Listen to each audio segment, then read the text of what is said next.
Welcome to Days Behind, where we unveil the trivia and stories behind holidays and national days. This scene is a familiar one, playing out across the country every 4 years.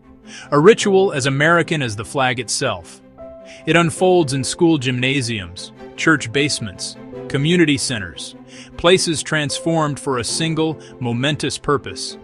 Lines of people form, a cross-section of the nation waiting patiently under the crisp autumn sky. You see flags waving gently from front porches and public buildings. Inside, the low hum of conversation, the quiet rustle of paper, the soft click of voting machines. It is an image of democracy in action. Every 4 years, millions of Americans head to the polls. But how did Election Day come to be? Before America set one national election day, choosing a president was fragmented and often chaotic. Early on, each state ran elections in its own way, anytime within a 34-day window, ending before the first Wednesday in December. That patchwork bred problems. Results in one state could ripple outward, shaping choices in states that hadn't voted yet. Early returns fueled bandwagons, skewed public opinion, and could tilt the national outcome. It invited confusion and strategic manipulation. The founders expected states to choose electors, but set no uniform method or single day. Over time, leaders saw the inefficiency and the risk to a young democracy.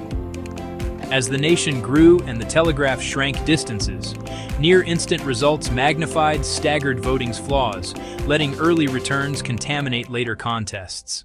With the decision made to establish a single election day, the next question for Congress was which day to choose. They settled on the first Tuesday after the first Monday in November. It was a carefully considered compromise, deeply tied to life in an agrarian 19th century America. At the time, the nation was overwhelmingly rural. Life's rhythms were dictated by the seasons and by the demands of farming. The choice wasn't random, it aimed to maximize participation by accommodating the schedules of the average voter, who was often a farmer. November fit neatly into the agricultural calendar. The busy harvest occupied farmers through late summer and early autumn. By November, that work was typically finished. The crops were in, the most intensive farm labor was over. November was usually early enough that harsh winter weather hadn't set in. That mattered. Travel could become impossible in winter. In an era before paved roads and reliable snowplows, severe winter storms could make travel to the county seat very difficult. Often that trip took a day or more by horse and buggy, so November was the sweet spot, a window between the harvest and the first heavy snows. The world has changed dramatically since 1745, and so has the act of voting. Well, really. While the date remains fixed by that 19th century law, the methods by which Americans cast their ballots have undergone a profound transformation. The image of a farmer taking a day-long wagon journey to the county seat has been replaced by modern options, in-person voting, mail-in ballots, and early voting sites. Today, millions still cherish voting in person on Election Day. Many more embrace new, flexible ways to participate. The single designated Tuesday is no longer the only day the polls are effectively open.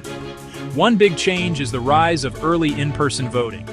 In many states, citizens can cast ballots days or weeks before Election Day at designated locations. That reduces long lines and helps people with different needs, work schedules, childcare responsibilities, other commitments. It turns Election Day into an election season, letting people vote when it's convenient. Alongside early voting, mail-in balloting has become common, and sometimes controversial. While Americans circle a Tuesday in November, democracies worldwide follow many rhythms. Many hold elections on weekends to make voting easier for workers and families. In the United Kingdom, national votes are typically on Thursday, not by law, but by convention. So results arrive overnight, and a government can form by the start of the next week. India, the world's largest democracy, votes in multiple phases over several weeks. The scale demands it, moving security, staff, and equipment across vast distances. These choices arise from each nation's history, culture, and logistics. There is no single correct calendar. Different schedules, one purpose, make participation convenient, trusted, and widespread. However we mark the day, the principle is the same. The people choose. Meanwhile, in many other countries, including Japan, France, and Germany, holding elections on a Sunday is the standard practice. Some nations that vote on a weekday, like Australia and Belgium, have made voting compulsory to ensure high turnout. These global examples show that the American tradition of a Tuesday election day is an outlier. Each system reflects a different calculation, balancing tradition, convenience, and the fundamental goal of encouraging broad participation. Election Day isn't just a date, it's the heartbeat of democracy.